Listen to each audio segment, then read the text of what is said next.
Hi, everyone. Thanks for joining us. Today, we're going to be talking about how to stand out in a virtual career fair.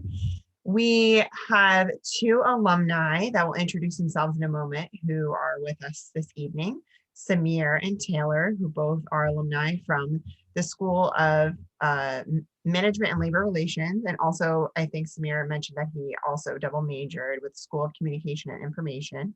So they'll both briefly introduce themselves, give you a little bit about their background. We are going to be providing some tips in regards to how to best prepare for the SMLR and Sky Career Fair this upcoming Friday, February 12th. Feel free to put any questions that you have directly into the chat, as well as we can answer questions, periodically if you want to raise your hand. Gladys is going to be paying attention to that. So before we introduce Taylor and Samir, I want to introduce two of my colleagues, Ildi and Gladys. If you would like to just briefly introduce yourself, feel free to do so. Go ahead, Gladys. Oh, hi, I'm Gladys. I'm a graduate assistant. I work with Ildi, and I'm in the graduate program for library science information. Thank you, and thanks so much for helping us, Gladys, tonight. My name is Ildi. I'm the Assistant Director of Student Services for Careers at the School of Communication and Information. And Gladys is my right hand this semester. She does a lot more than just come to events with us. And we're so excited to have all of you here. This is a very momentous event for us because this is our first time when we're introducing a week-long preparatory event for career fair. So thank you so much, Jacqueline, for partnering with us and making this happen. And we're just so excited to have you all with us. Thanks for coming.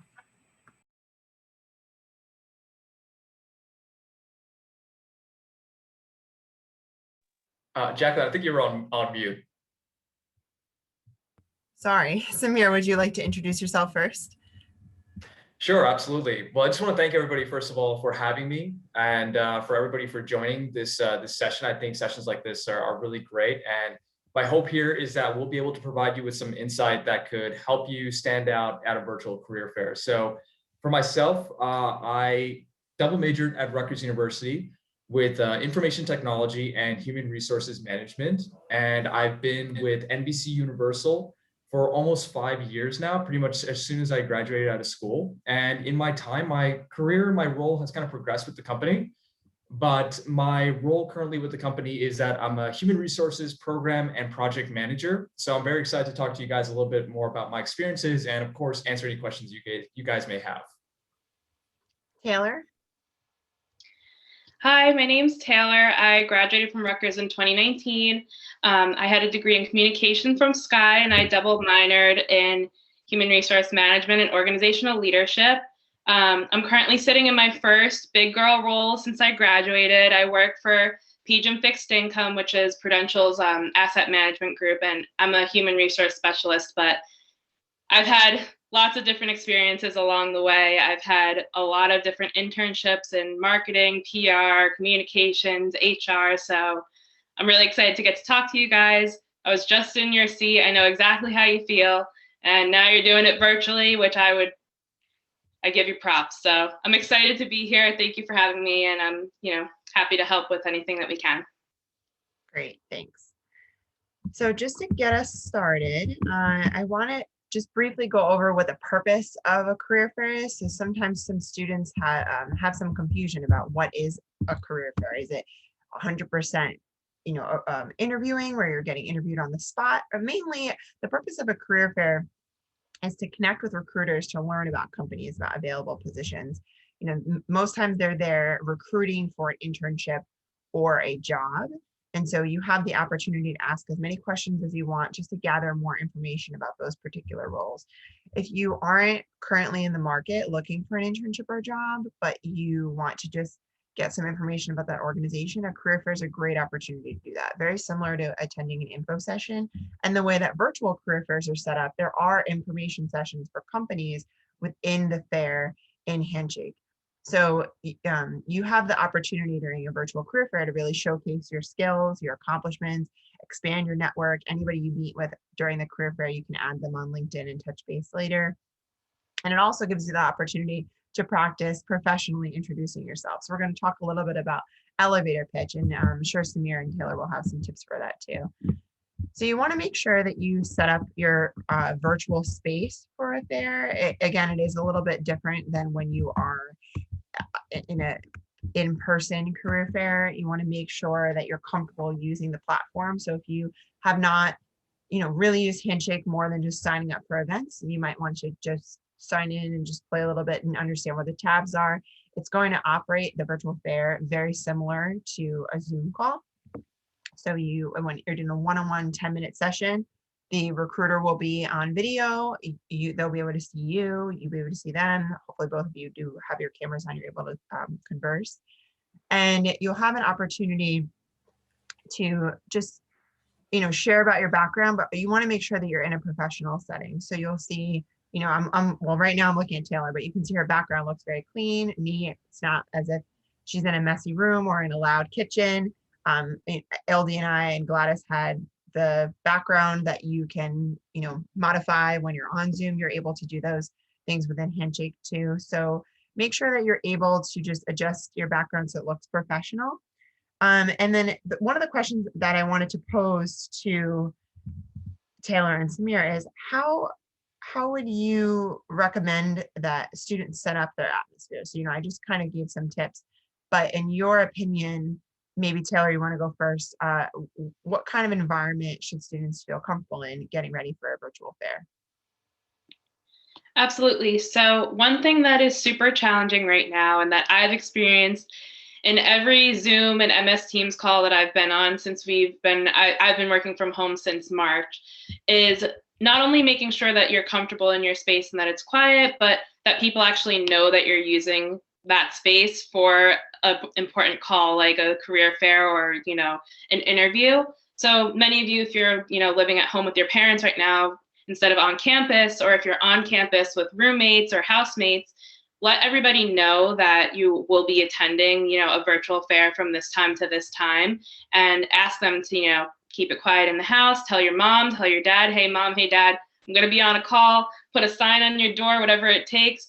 At the beginning of the pandemic, I was still living at home with my parents, and my mom would come in her pajamas in the middle of my meetings, and I'd be like, Mom, come on. So make sure that the people that you're living with, know that you have something that's important that's going on that you kind of need a quiet space for, on top of making sure that like your background is presentable and that it's as quiet as possible. So that's one of my biggest tips. Make sure that the people that you live with know that you have this important call, and not to disrupt you while you're on it.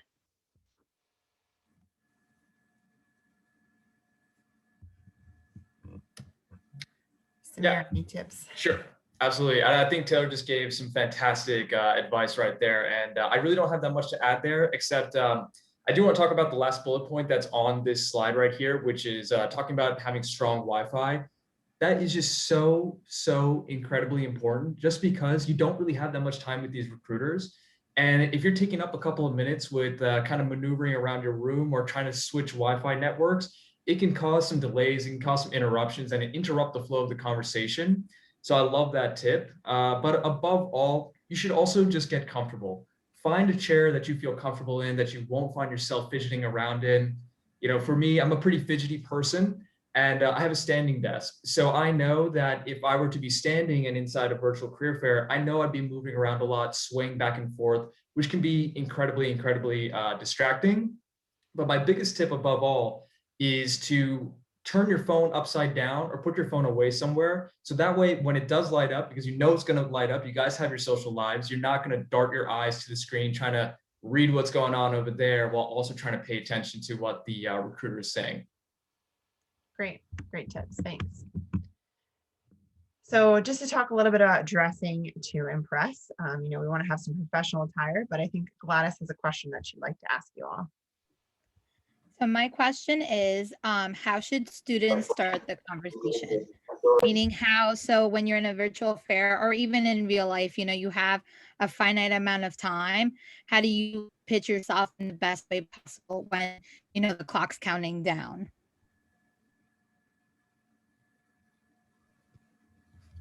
I can go first again, so we'll just keep the same order if you want. Well, most 99% of the time, people will ask you to tell me about yourselves, and it's like the dreaded question. It makes you sweat, makes you nervous, and you like forget everything you've ever done in your entire life.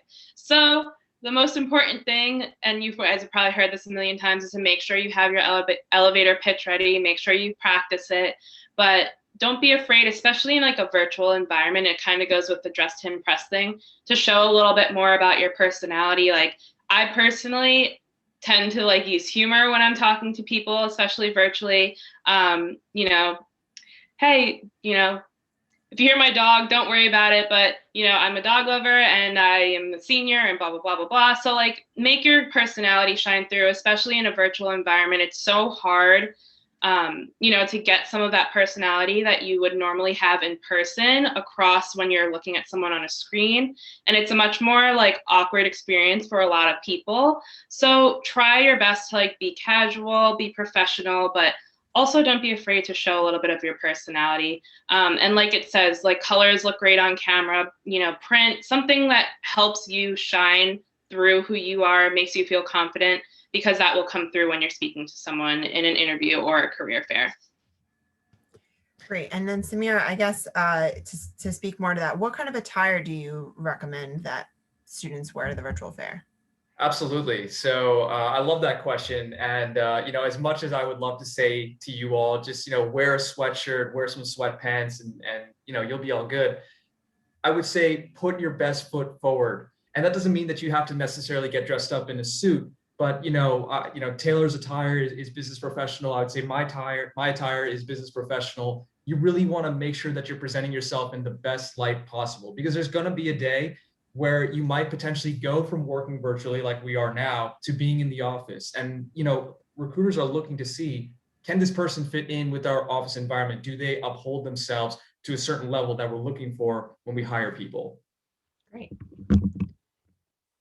So we started talking about this, but the elevator pitch. So what would you say, you know, with the 30-second introduction, you know, I have 2 slides I just want to briefly show, and we'll have you guys give some tips. But, you know, what we've always said to students is you want to give an overview of your knowledge, your skills, your accomplishments, your goals. You know, make sure you practice this ahead of time, especially in a virtual environment. You could record yourself. You have the advantage of doing that. So I've, for the last few years, been shared this advice from colleagues, and maybe you two might have advice for students as well.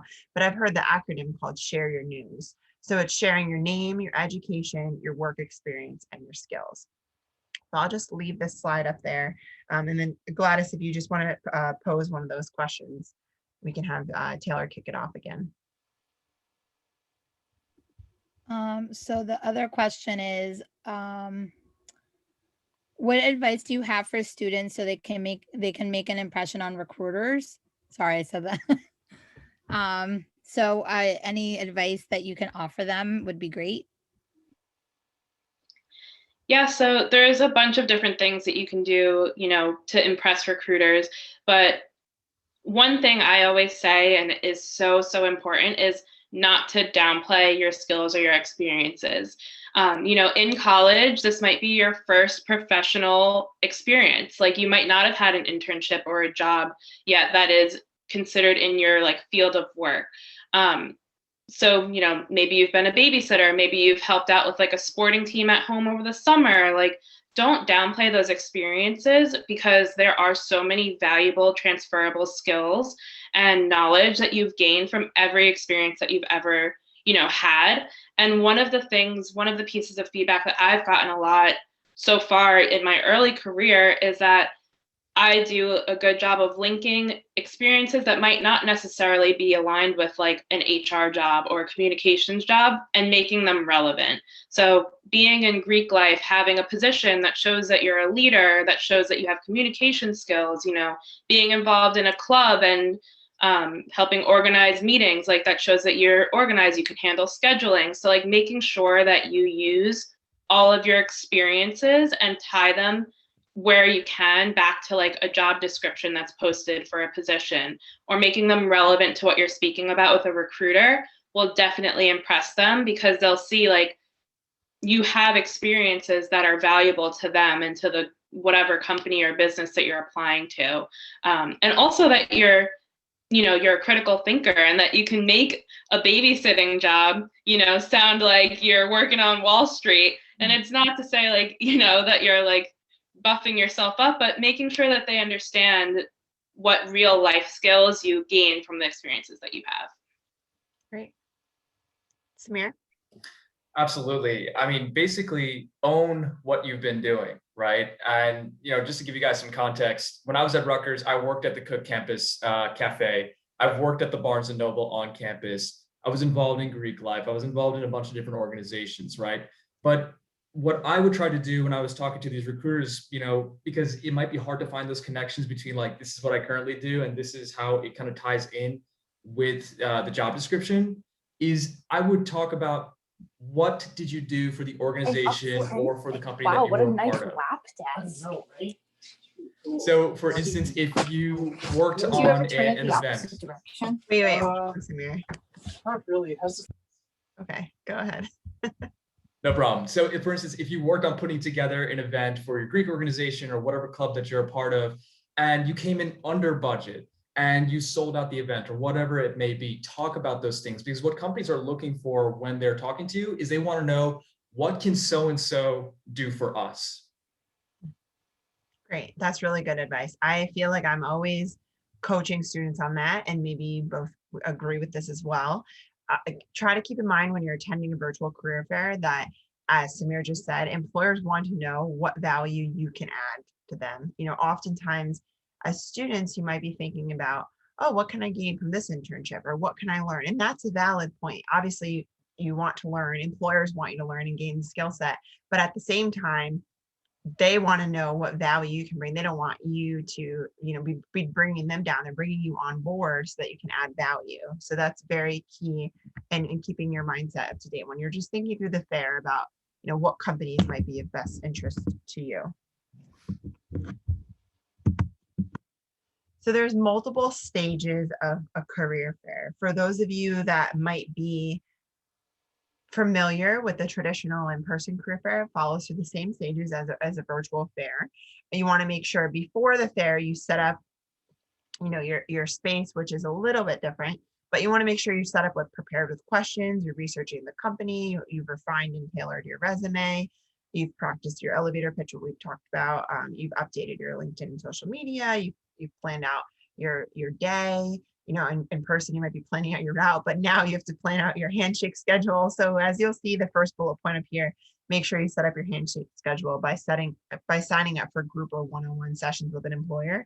You can log back into Handshake after you've already registered for the fair and actually select the employers that you want to speak to and secure that one-on-one time. And it's a 10-minute chat. So I can answer some of your technical questions at the end. But then during the fair, you're going to be on time for your sessions, introduce yourself, deliver your elevator pitch, share some of your skills and accomplishments, collect contact information, as I said, if you want to connect with people on LinkedIn. And then after the fair, following up with people. It is really important just to thank people for their time, show that you were, appreciative of the time that they spent speaking with you during the fair. And then, from a student perspective, I guess, Taylor and Samir, from your experiences of going to fairs, what advice do you have for students on how to prepare? So, I had this section, gave some tips on before the fair, but how should they prepare? Like, what types of questions should they have ready to go in their mind that they can ask? Samir, do you want to answer that question first? Absolutely. So there's a couple of things that I would tell you to do in order to prepare for the fair, right? And I think above all is you got to research what companies are there, but even more fine than that is you got to understand what positions these companies have. And I'm not saying that you should go in there and be a mastermind of every single position, every single company that is going to be at that fair, because that's just impossible. But really focus on the companies that will be there, the companies that are of interest to you. And then on top of that, kind of have a different range of companies that will be there, right? So there's going to be a lot of big companies, there's going to be some medium-sized companies and small companies, right? Do a mix of each of these companies that you would like to talk to and understand the positions that they have. And when you understand the companies and the positions that are available to you, make the connections between what the job description is saying and compare that against your experiences and how you can connect the two. Because remember, you only have a minute at the most, or 2 minutes at the most, to really talk to these recruiters. And you need to nail in the point, because they're going to be having your resume right there, because you're going to hand them a copy. Well, sorry, this is virtual, so I try to get out of that mindset. But they're going to be taking notes of, okay, so-and-so has done this, and this matches up perfectly with what we're looking for in this job description. But besides that, just be comfortable, have a good time, have an open smile, and really be accepting of the challenge, because this is a challenging process, but there are going to be some great results that can be yielded from it. Great, Taylor. Something else I would say to prepare, to add on to what Samir said, was if there are businesses or companies that will be at the fair that you are particularly interested, if there are any jobs that are like something that you would really love to be in, apply before the fair. So that way, when you get there, recruiters might have already seen your name come through on an applicants list, and now they have your resume in front of you and you on screen, and they might be like, wow, like, this girl, this boy, whoever already applied, they're clearly interested. Now I'm speaking with them and I have their resume, might even mark on the resume, like, already applied. And then that's something that the hiring manager will already know right there and then, that like you're really interested, you've already taken the step to apply. And then the other thing I would say is, like, with communications and marketing and human resource positions, you are doing so much in terms of like an organization's people, making sure that like the messaging, the storytelling behind the business is what that business wants it to be, both to its internal employees and also to external clients or to the public.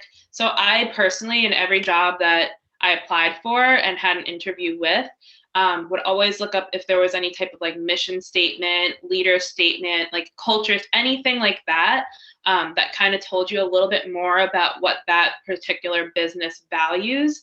Because like everybody's been saying, of course, it's what you can get out of an experience, but it's also what you can give to a company and what your value add is there. So if you know some of those key things that are important to a business, you can make sure to highlight those things when you're talking to a recruiter. If, whatever X, Y, and Z leadership is most important, talk about your leadership positions that you've had.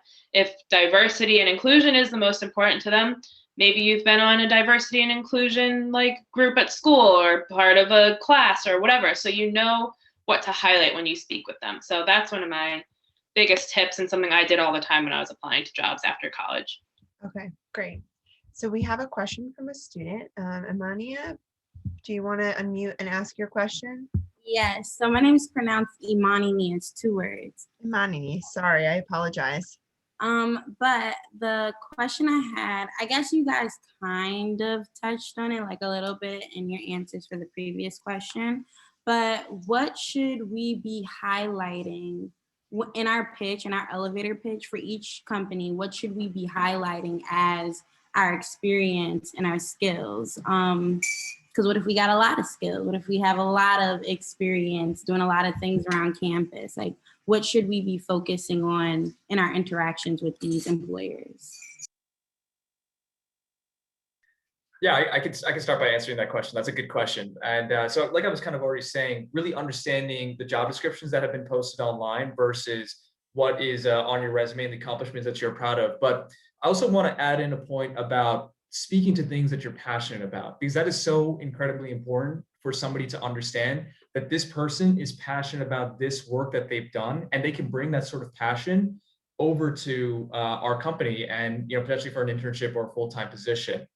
Another thing that I would really try to highlight as well, which I think is incredibly important, especially for people who maybe have not had internships just yet or are very early in their career, is I would really drive home the point that you're eager to learn. Because if you're eager to learn, you're eager to accept and think about the processes and the policies that are already in place, or the way that things are already being done at a company. And when you're eager to learn, that's really going to mean that you're going to get up to speed as soon as possible, because you're just trying to consume as much as possible. Yeah, I totally agree. And it kind of goes along with what Samir said about passion. When you have a lot of different experiences, something that is good to do is to focus on where you've had the most impact. So passion and impact together will definitely lead you to have a good conversation with someone. And you may or may not have a lot of experiences at this point in your career in terms of applying places, but if you do have something like he said that you are passionate about, that can be applicable or transferable to the job that you're applying for, and it also has an impact in some sort of way, that will very easily come across to a recruiter, and they'll be able to tell, like, this person really cares about what they're talking about. They're able to make an impact in the work that they do. So let me know more. Let me schedule that second interview. Let me connect them with that hiring manager, for sure. Great. Okay. So you just kind of touched upon this, but what would you say is one aspect of someone's accomplishments or their background, their skill, that you think a recruiter would definitely want to hear? Like, what's one very good example? Should it be something that they think of that's from a class, or and maybe an experience outside of school? If you could think of like one key skill that you think a recruiter would really like to hear from a past experiences, what would that be? Something that's transferable. Obviously, it could relate to a majority of positions. Yeah. I think something that would really make a recruiter think like, wow, this person has some gold here, is they want to hear about how you've overcome challenge, right? And when you are able to overcome challenge and you're able to persevere, especially as it relates to the clubs or the organizations or classes that you've taken, that shows that you have tenacity, and that shows that you have the ability to be a problem solver.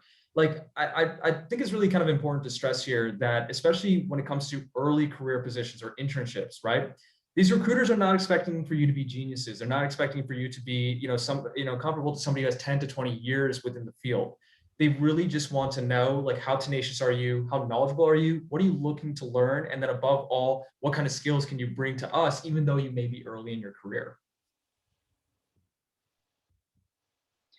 For sure. And to second that and kind of circle back to one topic that we were talking about already, which is impact, is,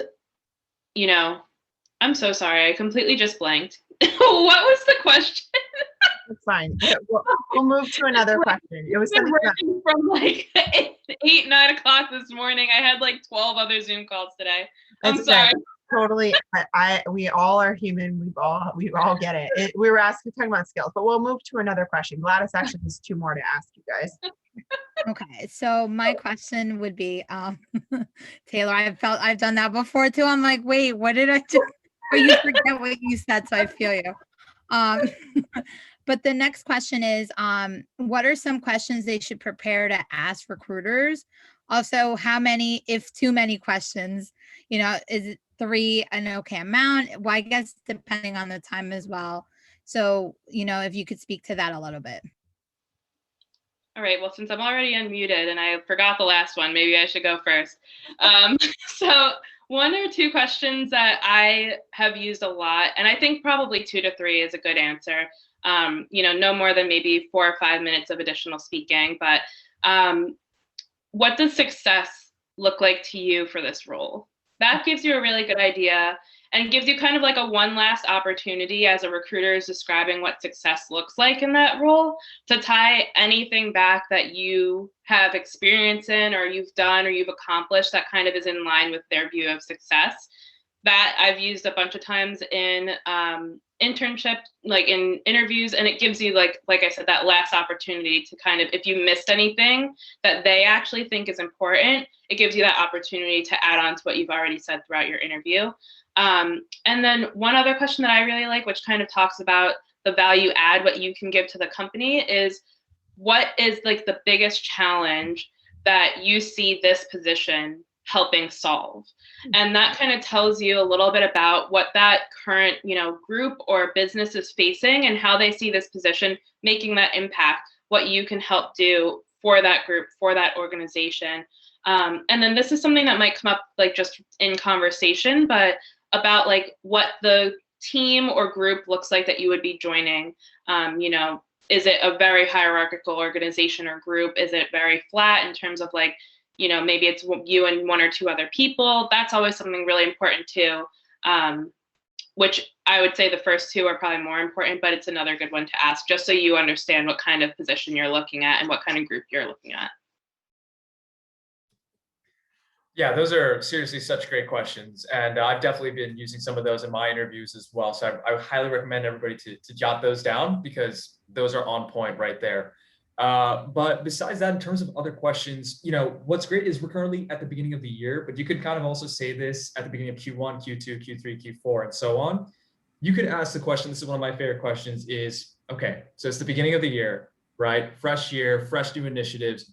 What is the team currently working on for this year? Or it's the second half of the year. What is the team focusing on for the second half of the year? And that should give you a pretty good idea about the projects that you yourself might be getting involved in. And then you can kind of tie some specific questions back to their answers. I think it's really important to ask questions that are pointed towards the recruiter, but also not too generalized, because you want to make sure that you're conveying to them that you are an active listener and you're really hearing what they're saying.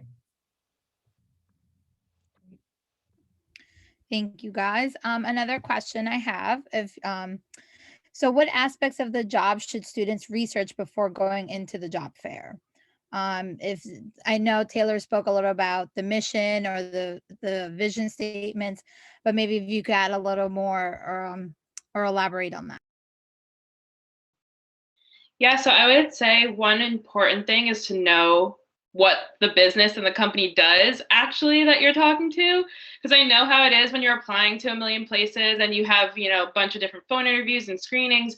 Sometimes you just don't even remember who you're speaking with. So definitely make sure you have maybe a couple of notes about what they do. Sometimes recruiters will say, what do you know about our company? Or what do you know about this business or this role? And if you get caught not knowing, what they do or what this position is about a little bit, that's already off on a bad start. But another really good thing that I think is important to take a look at, and it's not something major, but just Google the company or business name and click into the news section, see if anything is going on with them in terms of recent news. Is there anything that has just happened that's a big story in terms of their industry or for that specific company, because that's something that's really good to talk about throughout the interview. It could even be a question, I've read about X, Y, and Z for your company. What impact does that have? How does it play into what your current plans are for this team? Does it impact this team, etc.? And that's a really easy way to show a recruiter that you care and that you've looked into the company and that you know what you're talking about, because you've actually taken the time to look up where they are in their current news, if there's any different events or anything going on like that. Great. Yeah, that last question, especially, how Taylor suggested that you go into a company's press room and look at what's happening is just so important. For instance, I can recall times where, for instance, there was a change of CEO right before I was about to talk to a company. And, I was looking for HR positions and I would ask, there's a change of CEO, there's a change of leadership happening. How is HR supporting this change? And that was a really interesting question, because not only are you showing that you've done your research, but you can also learn something out of that. Thinking about what does it take for leadership to change from an HR perspective. So I love that suggestion. And what I would really, suggest beyond that is really just understanding the beginnings of the company and what it took for them to grow to where they are, because that could kind of also signal to you where a company is in their growth. Are they still a startup? Are they in between the startup and the not so startup phase anymore? Because that's going to indicate that they have some growing pains and that, things are going to be moving quite quickly as they take their company to the next level. So those are my suggestions right there. Great. Those are all really fantastic suggestions. Thank you. We have, a question from a student. It's actually kind of related to Handshake, but this will be helpful for everyone to know. They said, Jessica asked, how do I get my resume to the employer before the meeting? Do I send it through Handshake? So for a virtual career fair, the best way to do that is you actually upload your resume into Handshake. So I know Samir was talking about switching your mindset to being in a virtual fair setting versus having paper copies of your resume. There is a way to actually upload your resume into a PDF version on Handshake, and recruiters can check that ahead of time. They can check it during. there is actually, or at least there wasn't in the fall, I don't know if the capability was added for the spring semester, there wasn't a capability to share a document through a chat feature on Handshake. So, you know, oftentimes when you're in Zoom or WebEx or Google Meet or Microsoft Teams, you can share files, file sharing. That wasn't available in the Handshake Fair feature. So I don't know if it's been added. We'll find out. I know that was a student asked that question last week. So the only way that I know right now is that, yeah, you have to upload it as a PDF ahead of time. I think this would be a good time too to plug in our resume tips for Oh, yeah. tomorrow. So, if anyone's interested in joining. yeah, so tomorrow, I can probably put that in the chat. Tomorrow from 2 to 4, we are going to be having an event to help students prep for the fair in regards to resume writing. So actually from 2 to 3 p.m., we're hosting another panel just like this with alum, and I might even ask Taylor and Samir some tips on this, but we're going to have alums sharing tips on how to best tailor your resume for specific positions or just get it ready for the fair. And then from 3 to 4, we're going to have open drop-in hours via Zoom, the same link that we're going to have the alumni on. And we can do one-on-ones to answer any specific questions that you have on your resume. So it'd be as if you were in a one-on-one career appointment. We're just doing it as a bigger, large breakout through Zoom.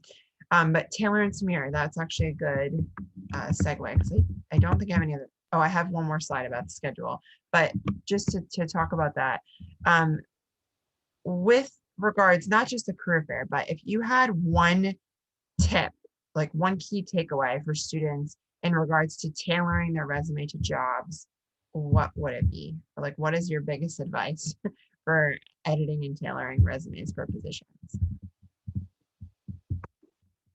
I would say look at the job description, see what they're asking for.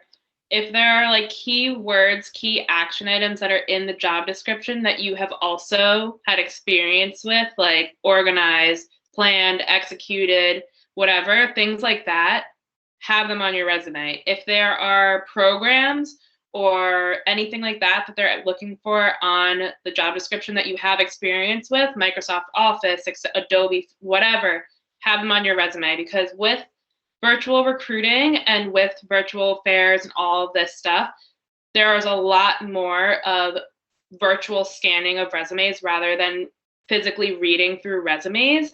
And it will pick up on key terms that are identified in a job description as being like the most important to have on a resume. So make sure that when you're looking at your resume and looking at a job description, that if there are any of those key like buzzwords, make sure they're on your resume in a way that is true to what you've experienced, true to what you can offer, true to what you actually know, because that will definitely help. So that's one of my like biggest points or tips, is to make sure that you can, as much as you can, make sure that you have some of that on your resume for sure. Yeah, absolutely. It's so important to tailor your resume to be searchable via a ATS or an applicant tracking system. So that's such a great tip. Just one tip that I would add there is make sure that your resume is showing the results that you've achieved. Like, I just think it's just so important. If there's anything, from me that you want to take away from all this, is just show your results and show what it took to get there. Show what you can offer to an organization. Above all, that's my mantra right there. I have a question. Yeah, go ahead. So related to the resume, should we change or edit our resume if we have more to add based on the job description? So like if they're looking for someone very tech savvy, and let's say like I have the skills, but I also have other internships that were more relevant, or I mean that are more new, should I change that up, or does having like having information maybe like years before more relevant to the recruiters? No, I totally understand what you're saying. And if I told you how many versions of my resume I had, you would probably not believe me, and cover letters and all of that. So my answer is yes. Something that I think is really important and another great tip for your resume is the actual order of bullets that you have for each experience. Like, the most impactful parts of what you've done should always be the first bullet and second bullet, because when recruiters are looking through a stack of 100 resumes, they might only read the first or second bullet on, a couple of your experiences. So you want to make sure that either the most relevant information or the most impactful information is at the top. And it's 100% okay to tailor your resume to that job. If you have experience that you feel like, this experience really isn't that relevant to this job, this one is really more relevant, so I want to add maybe an extra 1 or 2 bullets if they do read through that. That's absolutely fine, and that's what you should be doing also in your cover letter. Every cover letter, the more personalized and more tailored it is to that job, is only going to help you more. And as annoying as it is to have to do that a million times, it will pay off, and it will help you get to a job that you feel good about landing. So I definitely say change your resume up as you see fit to make sure that it's most relevant to a job posting. Yeah. Yeah, nothing more to add there. Taylor just really hit it on the head right there. Thank you. I have another question, if I may. So what about some jobs that are not exactly directed to what you can do, but there are just some bullet points that you can do? So it feels like sometimes I'm not qualified or like good enough because I can't check off all of the points. So sometimes, yeah, I'm like hesitant on that. Yeah. Taylor, if you don't mind, I can maybe take this one. Look, I know the situation that you're in right now, right? Like, you're in school, and sometimes you read these job descriptions and it says entry level job, but they want like 6 to 7 years of experience, or so it seems, right? Like, there's just such a mismatch. But above all, I would say that if you can find some correlation between what you've been doing, what you want to do, and what you're passionate about versus the job description, and you don't have to check off all the boxes. That's okay if you don't. When I was applying for jobs, I never checked off all the boxes, right? But the indication that you could take away from those things that you can't check off is those are some skills that you're probably going to end up learning if you land that job. So, say that in your career, in your interview, say that, while I may not have formal experience doing X and Y, this is something that really interested me about this job description and this role, because this is something that I really want to learn. And I know that my affinity towards learning can help me get quickly up to speed in order to learn these skills that is required of this position. I totally agree. And then I don't know the exact stat, but I remember reading in my senior year of college in some of my classes how 75% of men will apply to a stretch position or a position that they're not qualified for, whereas only I don't know what it was, maybe 50 or 40% of women will. So ladies, do not sell yourself short. Even if you don't hit all the marks, ladies and men and everybody, don't sell yourself short, but especially ladies, because we have in the past. So even if you're not fully qualified, if, like Samir said, if you hit most of the marks or some of the marks, go ahead and send that resume in. If it has a cover letter, like he said, address those points. I have this experience, not this, but I'm interested in learning. And, the jobs that you might not think you might be fully qualified for might actually be the ones that you get because they see that you're willing to learn and that you're honest about what you do and don't know yet, and that you are moldable. So a lot of places are looking for young talent that they can mold into their next generation of employees. So yeah. Great. That's very valuable information. And it's also very motivating. So thank you. That's great. So we have a couple questions in the chat. One I just want to address is more of a logistical question that Zach had asked. Will the career fair on the 12th, this coming Friday, have the same setup as the mega fair did last week on the 4th and the 5th? The answer is yes, in the sense that it's the same handshake setup. But I think, Zach, what you're mentioning, it said one-on-one was groups of dozen students. So there's actually group sessions. There's like info group sessions during the fair, and then there are one-on-one 10-minute sessions. So the group sessions, there is no one-on-one time. It is an employer sharing their information about their company to a large group, as if I was sharing information with you all, but you don't have time to interact with me personally. That still looks like you're signing up for a one-on-one slot, I guess, but it says a group session, and that should be indicated on Handshake. There are other companies where you are specifically signing up for a one-on-one time with them. So there's a little bit of a difference between the two, and it should again be designated on Handshake, but it is the same platform that will be used on the 12th. Bridget had a question for Samir and Taylor. What are the things that students should include in their cover letters to stand out without just repeating things that are written on their resume?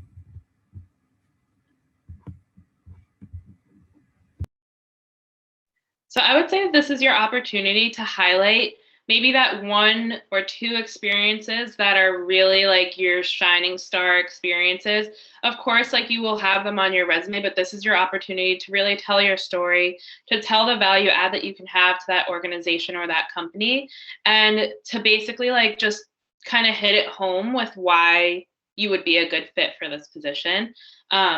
And like I said, having different cover letters that are applicable for different things. Like I was kind of straddling two worlds when I was applying to jobs when I first graduated college, because part of me had all of this background in PR, marketing, and communications, but then the other part of me had a big interest in human resource management and that side of the world. So I had two different resumes, one that was more HR-y, one that was more communications-y, and then cover letter styles as well of both of those two things.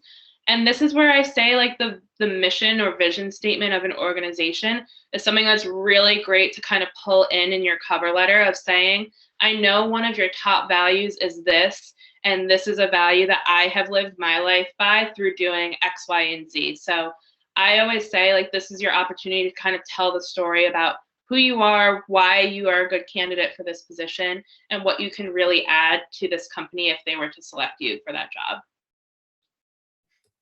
Yeah, the way that I discern a resume and a cover letter is pretty much exactly what Taylor said. Like, you know, your resume is bullet points about you and your accomplishments, but your cover letter is your story. And I love that. Like, it's your story. Show a little bit more of your human side on your cover letter. Say that this is my journey. This is what I've been to. This is what motivated me to get into the field that I'm in. And this is what is really resonating me about the position and the company. And this is what lines up with my values intrinsically. Great, thank you. I guess we probably have a question, maybe time for like one more question, maybe two, depending on the question. Does anyone have any other questions?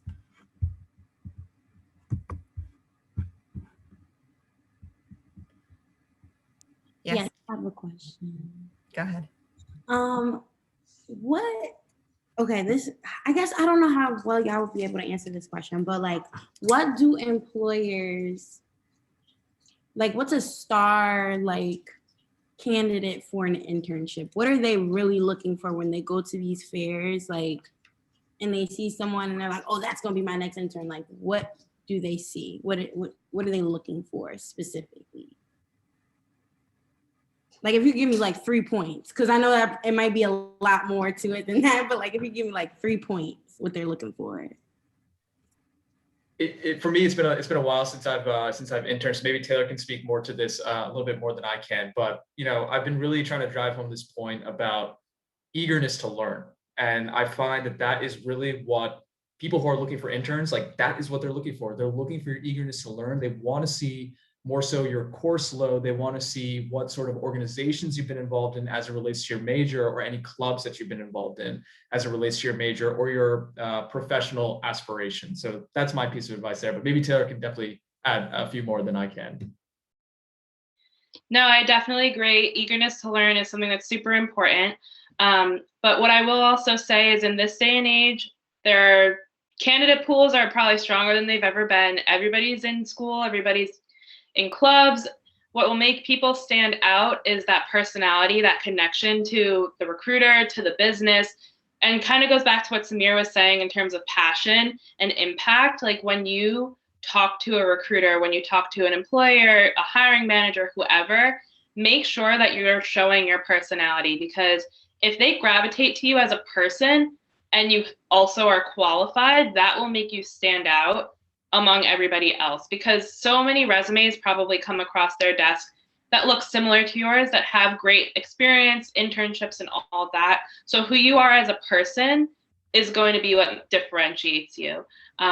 And some of the best interviews I've had, and the ones where I've landed the internship or landed the job, is the one where I left being like, I feel like I could be friends with that person. Like, I feel like the conversation that we had was professional, but also I felt like I was genuinely being myself talking to them, and I felt open to feel like to talk to them in that way. So that's my kind of like thing that I would say, on top of your qualifications and your skills, your eagerness to learn, is just really making sure that you're showing who you are in a way that's genuine, professional, and in a way that really gives them an idea of, would you fit into this organization, and can I see you working alongside of the colleagues who are already here. So that's one of the things I would say is definitely like most important on top of your qualifications.